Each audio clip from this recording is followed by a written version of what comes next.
শুভ সকাল, কেমন আছেন সবাই? আশা করি ভালো আছেন। আপনাদের সকলের আশীর্বাদে আমরাও বেশ ভালো আছি। এটা হচ্ছে একাদশীর পরের দিন। আজকে কিন্তু পারনের টাইমটা খুবই সকালবেলা। অনেক ভোরবেলা ঘুম থেকে উঠছি। এই ধরেন ৬টার সময় ঘুম থেকে উঠে আগে স্নান-দান কমপ্লিট করে পুজোটা দিয়ে আসছি। পূজা দেওয়ার পর হচ্ছে চিড়া কলা দিয়ে যে প্রসাদ দিয়েছিলাম, সেই প্রসাদ দিয়ে আগে পারনটা কমপ্লিট করেছি। তারপর হচ্ছে রান্নাঘরে আসছি রান্না করতে। যদি ভাত রান্না করে পুজো দিয়ে তারপর হচ্ছে পারন করতে যাই, তাহলে দেখা যাবে যে রান্না করতে, করতে খেতে, খেতে দেরি হয়ে যাবে, পারনের সময় আর হবে না। এর জন্য আগে পূজা দিয়ে, পুজোর প্রসাদ দিয়ে একাদশীটা ভাঙলাম, মানে পারনটা করলাম, তারপর হচ্ছে রান্নাঘরে আসলাম। এই যে দেখতে পাচ্ছেন সকালবেলা উঠে ডিম ভাজি করতেছি। একদমই ভাববেন না এটা আমরা খাবো, এটা হচ্ছে বাচ্চাদের জন্য টিফিন করব। যেহেতু এখন স্কুল প্রতিনিয়তই চলবে, ওদের টিফিনের ব্যবস্থা তো করতেই হবে।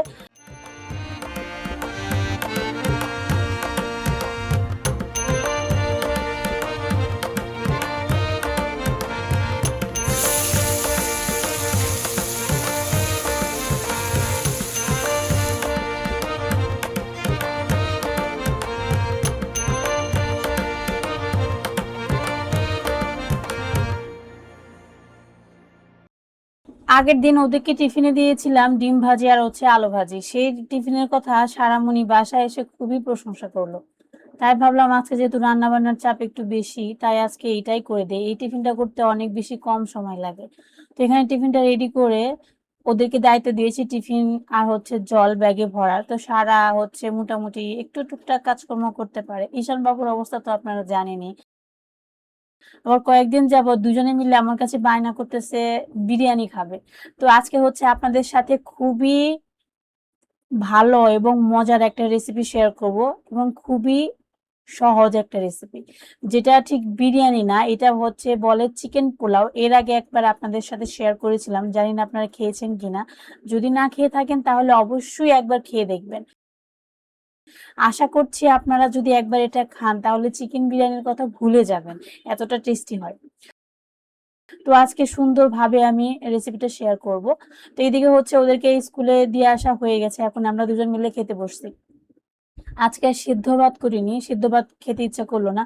আজকে ভাবলাম একটু ভেন্ডি ভাজি করি, আর ফ্রিজে একটু আলু করলা ভাজা ছিল নিরামিষ, ওইটা বের করেছি। আর তার সাথে হচ্ছে থানকুনি পাতা ভর্তা বানিয়েছি, সাথে ধনেপাতা মিক্সড করে। থানকুনি পাতা খাওয়া নাকি অনেক ভালো, বিশেষ করে সুগারের পেশেন্টদের ক্ষেত্রে, আমি যতটুকু শুনেছি আর কি। তাই ভাবলাম বাজারে খুবই সুন্দর আর ফ্রেশ থানকুনি পাতা পাওয়া যায়, মুঠা নিয়ে আসছিলাম। আজকে সকালবেলায় ভাবলাম ফ্রেশ ফ্রেশ ভর্তা বানিয়ে খাই। দুজনে মিলে সিদ্ধান্ত নিলাম যাই একটু বাজার করে আসি। বাজার তো তেমন একটা বাসায় নেই, বাজার ছাড়া তো চলেই না। বাচ্চাদের নানা রকমের ডিমান্ড, মাছ মুরগি সব শেষ হয়ে গেছে। তাই ভাবলাম যে আজকে বিরিয়ানি করব, মাংস ছাড়া তো চলবেই না। তাই মাংস কেনার জন্যই মূলত আজকে বাজারে আসা, এবং সেই সাথে অনেক কিছু কেনাকাটা করব। ব্লগটা দেখেন অবশ্যই, আপনারা দেখতে পাবেন কি কি করি।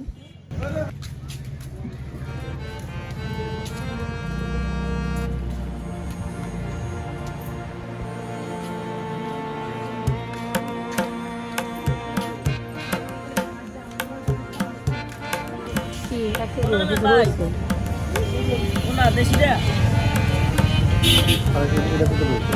এটা হচ্ছে মাছের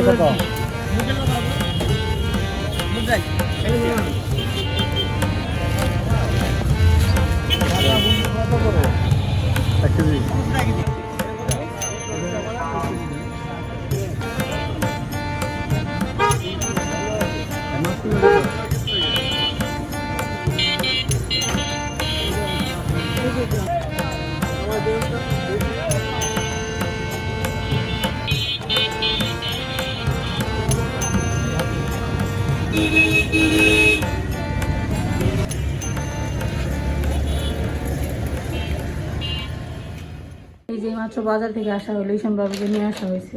তো কি কি বাজার করলাম একটু দেখাই, চলেন। অনেক বাজার করছি, পুরো মাসের বাজার বলতে পারেন। তো কি কি আনছি দেখেন, এখানে আছে হচ্ছে মুরগি, এখনো শেষ হয় নাই। মাসের বাজার করতে করতে অর্ধেক মাসের নিয়ে জায়গা। এখানে আছে মুরগি, এখানে 4টার মতো মুরগি আছে না? 4টায় আছে। ওজন কত হয়েছে? ওজন কত হয়েছে? 5.5 কেজি। 5.5 কেজি মুরগি আনা হয়েছে। দাম হচ্ছে 1045 টাকা। 1,000 টাকা রাখলে হইতো না, 45 টাকা করে রাখছে কেন? মুরগির কেজি কত করে হয় না 5 স্যার? টাকা কম দেয় না এখন? ঢাকাতে মুরগির কেজি কত করে? 190। এখানে এখানে আছে হচ্ছে পোলাওয়ের চাল। এই পোলাওয়ের চাল দিয়ে আজকে করব হচ্ছে পোলাও বানানোর জন্য একটু বিরিয়ানির মতো, বিরিয়ানি করবো না, আমি চিকেন পোলাও করবো। বিরিয়ানির চাইতে আমার চিকেন পোলাওটা বেশি ভালো লাগে, তো এটা করবো। ওই জন্য 1 কেজির মতো আনছি। এক কুসকুসিনে খাবার দাও, ভিডিও করে যাবো তোমার কুসকুসি কোনো দেবো। এটা হচ্ছে মাসকলাইয়ের ডাল, এইটা দিয়ে যে নিরামিষ রান্না করার ক্ষেত্রে ব্যবহার করা হয়, খুব একটা খাই না কিন্তু তারপরেও মাঝে মাঝে লাগে। এটা 1/2 কেজির মতো আনছি। এইখানে হচ্ছে এইটা যে মুসুর ডাল, এটা তো সবাই চিনেন কম। তো আমি হচ্ছে সবসময় এই সাইজটাই খাই, এই সাইজের মুসুর ডালটা খেতে বেশি ভালো লাগে আমাদের কাছে মনে হয়, ঘ্রাণ একটু বেশি আসে। একদম ছোট ছোট একটা আছে, তার সাথে এটা ভালো। এটা হচ্ছে মুগ ডাল। তো মুগ ডাল আজকে খুব একটা ভালো মনে হলো না আমার কাছে, যাই হোক 1 কেজির মতো আনছে। এটা 1 কেজি, এটা 1 কেজি, এটা হচ্ছে 1/2 কেজি। তারপর হচ্ছে এখানে আদার অবস্থা খুব একটা ভালো না। আদা, একটা আদার মধ্যে তোমার কাটাগুলো অনেকখানি ফালানো যাবে, লাভ নেই খুব একটা। দেখুন আছে হচ্ছে রসুন, এই যে রসুন, এটা আমাদের দেশি রসুন, আর একটা আছে বড় বড় সাইজের। তারপর হচ্ছে লেবুর দাম একটু কমছে, এগুলো 30 টাকা হালি করে নিছে। লেবু কিন্তু দেখতে কেমন দেখেন, মনে হয় যে সেদ্ধ করে রাখছে ভাপে এরকম। তারপর আছে হচ্ছে ডিম, এটা হচ্ছে কুইল পাখির ডিম, এবার প্রথম আনলাম। এই ডিমগুলো নাকি বাচ্চাদের জন্য খুবই ভালো, দেখি খাওয়াই কি ভালো হয়। এটা হচ্ছে বড় ডিম, এটা হচ্ছে আমাকে দিকে, তাই না? এটা সবার দিকে আর কি। এখানে কাঁচামরিচ আনছে, গ্যারান্টিতে তো বললো কাঁচামরিচ ঝাল হবে, এখন দেখা যায়। তারপর হচ্ছে 1 লিটার সয়াবিন তেল আনতেছিলাম সূর্যমুখী, কিন্তু ওইটা পাই না, এর জন্য আপাতত 1 লিটার সয়াবিন তেল এনে রাখলাম। তো এই হচ্ছে বাজার বলতে পারেন। আরও করতে হবে, এটা তো আর শেষ না, আরও আস্তে আস্তে করতে হবে। আপাতত এতগুলোই করলাম আর কি, এখন হচ্ছে সব কিছু ডিব্বা ভর্তি করতে হবে।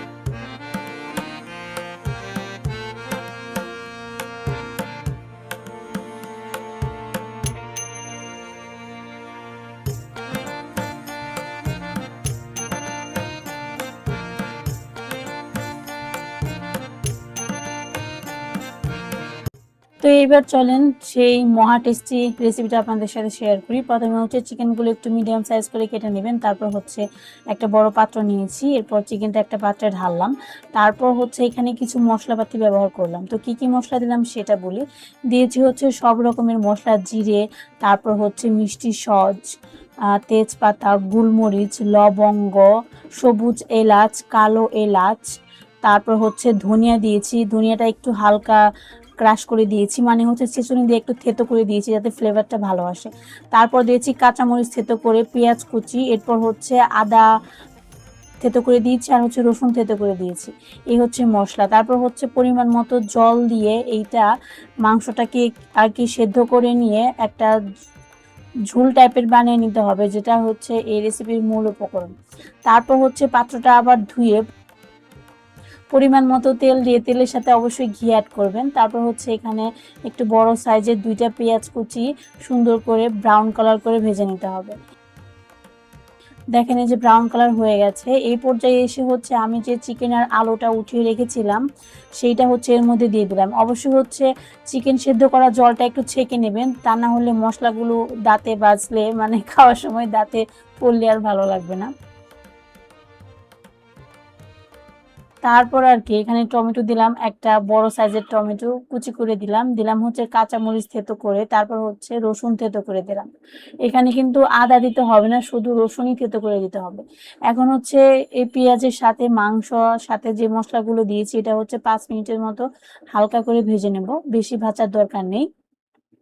বেশি ভাজলে আবার মাংসটা ড্রাই হয়ে যাবে, তাহলে খেতে ভালো লাগবে না। আর এইদিকে হচ্ছে আমি আজকে 3 পট চালের বিরিয়ানি রান্না করব। সরি, বিরিয়ানি না, এটা হচ্ছে চিকেন পোলাও। যাই হোক, তো এখানে হচ্ছে চালটা সুন্দর করে ধুয়ে নিতেছি, ঝরঝরে টাইপের করব আর কি। চালটা একটু আগে ধুয়ে রাখলে ভালো হতো, কিন্তু সময় হলো না। আর চাল ধোয়া জলটা কিন্তু অবশ্যই রাখবো, এটা হচ্ছে গাছের খাবার, খুব ভালো কাজ করে গাছের জন্য। এইদিকে হচ্ছে দেখেন আমার চিকেনটা অলরেডি ভাজা হয়ে গেছে। এখন হচ্ছে এর মধ্যে ধুয়ে রাখা চালটা দিয়ে দিলাম। এখন খুব বেশিক্ষণ কষানোর দরকার হবে না, কারণ চাল দেওয়ার সাথে সাথে লেগে ধরবে পাত্রে। এর জন্য খুব বেশিক্ষণ কষাবো না, একটু নাড়াচাড়া দিব। আর অবশ্যই লবণটা কিন্তু দিবেন মনে করে। লবণ হয়তো আপনাদেরকে বলা হয়নি, লবণ ছাড়া তো কোনো রান্না হয় না, লবণটা অবশ্যই দিতে হবে। তো এখন হচ্ছে চালের সাথে চিকেনটা সুন্দর করে মিক্সড করে নেব।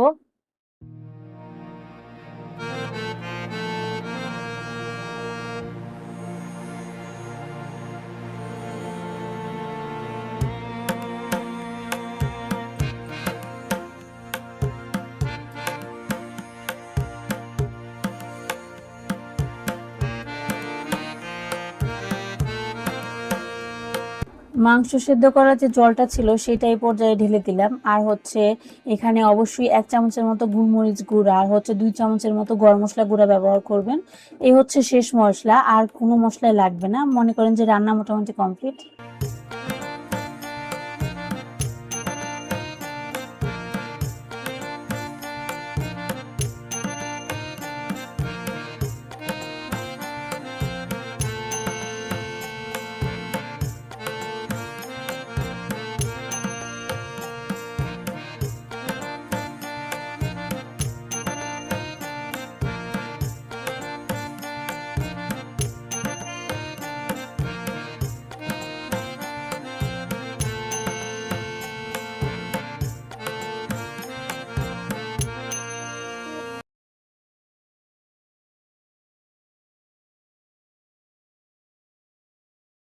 এখন আপনাদের মনে হয়তো প্রশ্ন আসতে পারে যে বাচ্চারা খেতে চাইলেও চিকেন বিরিয়ানি, আমি এই রান্নাটা কেন করলাম।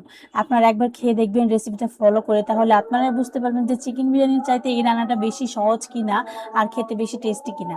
চিকেন বিরিয়ানি রান্না করলে আমি দেখা যায় যে মশলাটা বাইরে থেকে কিনে আনতাম, হয়তো অনেকেই কিনে না বাসায় তৈরি করতে পারে, কিন্তু আমি চিকেন বিরিয়ানির মশলাটা বাইরে থেকে কিনে আনি। সেক্ষেত্রে একটা বিরিয়ানি প্যাকেটের মশলার দাম কিন্তু ভালোই পড়ে। এবং আপনি যদি এই চিকেন পোলাওটা রান্না করেন তাহলে কিন্তু আপনার বাসায় যে সমস্ত মশলাপাতি আছে না সেগুলা দিয়েই হয়ে যায়। শুধু এক্সট্রা মশলার মধ্যে লাগে হচ্ছে কালো এলাচ, যেটা অনেকে এমনিতেও বাসায় রাখে। আমি আবার এই চিকেন পোলাও করার জন্য একটু রাখি। তারপর আর বাকি যে সমস্ত মশলাপাতি আছে সবকিছুই বাসায় থাকে। এর জন্য বললাম যে এই রান্নাটা খুবই সহজ এবং খুবই টেস্টি। একবার খেয়ে দেখবেন, আশা করছি ভালো লাগবে। ভালো না হলে কিন্তু আমি এতবার রিকোয়েস্ট করতাম না, অবশ্যই খেতে ভালো। এই রান্নাটা আমার মেয়ে, ছেলে এবং আমার বর সবাই খুব পছন্দ করে। তো দেখেন মেয়েকে খেতে দিচ্ছি, সে যা রিয়াকশন দিতেছে বুঝতেই তো পারতেছেন রান্নাটা কত ভালো হয়েছে। দুপুরবেলার খাওয়া দাওয়া কমপ্লিট করলাম। আজকে দুপুরবেলার জন্য কি রান্না করছি আপনাদের সাথে তো শেয়ার করছি রেসিপি। চিকেন পোলাও রান্না করছি।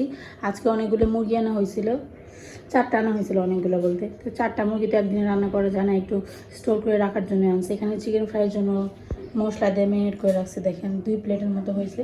টিফিনের জন্য রাখবো এটা। তো এখন হচ্ছে আমি কি করব, এগুলো প্লেটের মধ্যে কেন রাখি বলেন তো? আমি অনেকবার শেয়ার করছি, যেগুলা পরে বরফ হলে পরে একটা একটা ছাড়িয়ে ছাড়িয়ে রাখা যায়। যখন যেটুকু প্রয়োজন, মানে যে কয় পিস প্রয়োজন সেটা নেওয়া যায় আর কি, তার জন্য আমি এভাবে রাখি। এখন হচ্ছে সন্ধ্যাবেলা, দেখেন ঝড় শুরু হয়েছে, ঝাড়টা সব নিচে ফালাই দিতেছে, মনে হচ্ছে যে ঝড় হবে। অনেকক্ষণ ধরে বাতাস বইতেছিল। সারা আমাকে ডেকে বলতেছে, মা তাড়াতাড়ি কাপড় চোপড় আনো, দেখো বাইরে কি ঝড় বাতাস শুরু হইতেছে। ঝড় বাতাস বলতে একটু বাতাস আর কি। আর আমার মার ভিডিও দেখলাম একটু আগে, দেখলাম ওইখানে প্রচুর পরিমাণে বৃষ্টি হইতেছে, যার কারণে মনে হয় এরকম একটা ঝড়ো ঝড়ো হাওয়া বইতেছে। তাই কিছু কাপড় চোপড় আমি ঘরে নিয়ে গেছি।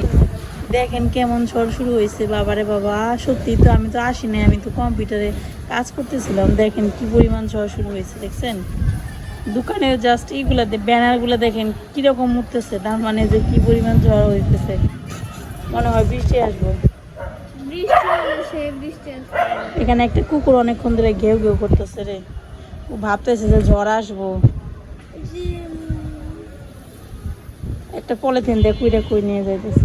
এখান থেকে তো আকাশ ঠিক মতো দেখা যায় না, গ্রামের বাড়িতে থাকলে খুব সুন্দর আবহাওয়া আর কি উপভোগ করা যায়। কি এই সময় যদি মামা বাড়িতে থাকবে না ভালো লাগে। কোন সময়? এই সময় যখন জ্বর থাকে আমার ভালো লাগে। ঝড়ের সময় গ্রামে ভালো লাগে না?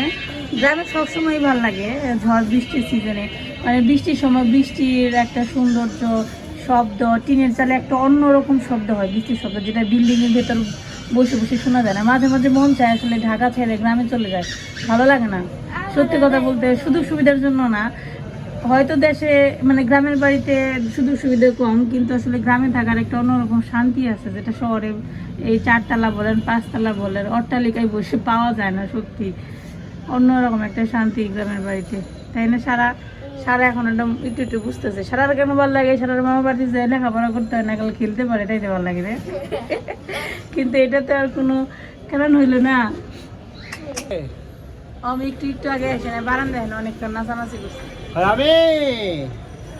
আমি চাইতেছি যে বিদ্যুৎ চমকেতেছি কিরকম এটা দেখানোর জন্য। তুমি এখানে আইসো কেন নিগে? ঝড়ের শব্দ শুনে আইসো? বৃষ্টির সিজনে এসে পড়ছে না, এখন রেন লিলি গাছটা একদম ফুপে উঠবো। এই গাছটা ছোট হয়ে গেছিল কেমন দেখেন, এখন কত বড় হয়ে গেছে। বাবারে ঝড় শুরু হয়েছে রে, দেখেন ঝড় শুরু হয়ে গেছে। সত্যি তো অনেক ঝড় শুরু হয়েছে গো, ভয়ঙ্কর ঝড়। দেখেন গাছের পাতা কেন নড়তেছে। আমার এই তুলসী গাছটা বেশ বড় হয়েছে। কথায় আছে না, যত মেঘ তত বৃষ্টি না। যেরকম আবহাওয়া দেখে মনে হচ্ছিল যে কালবৈশাখীর মতো একটা ঝড় আসবে, কিন্তু বাস্তবে সেটা হলো না।